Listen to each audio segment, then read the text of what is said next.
Hi, my name's Holly Rabinski.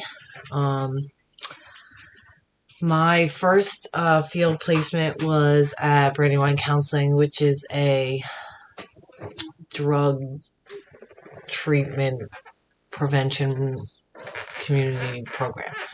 Basically, it's statewide in Delaware, and um, I was I worked with a lot of individuals at a drop-in center that were homeless, substance use, mental health. Um, my experience so far with working with families is very limited. You know, there were some people that have come into my job and my field placement, like dads and moms, but as a group setting that I have not had experience with.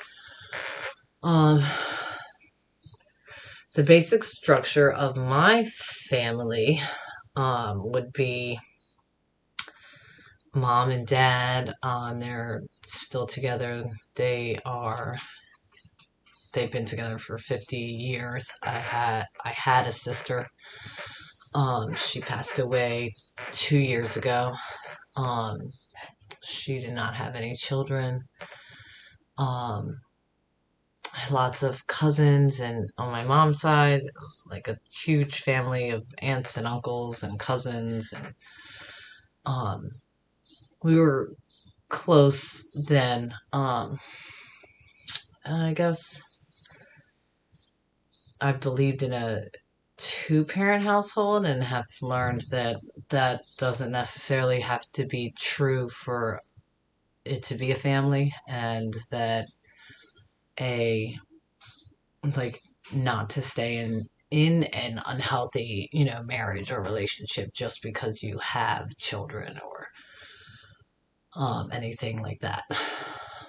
One role that I played in my own family and how this role impacts my work with clients and families. Um, so I guess at first I was probably the black sheep of my family. Well, when I was really young, I was really smart and did really well, and then I made some bad choices, and then um, my sister was the one that was pretty amazing, and she ended up dying. Like I said, she ended up becoming an alcoholic, and she died from liver failure in 2020. So I have been the only child that my parents have left. So now I'm the one that like takes care of them and does what I can for them, and whatever they need, I show up. Um, I don't know about any burning questions that I have. So um, I hope that you learned a little bit about me and my family, and that's about it. All right.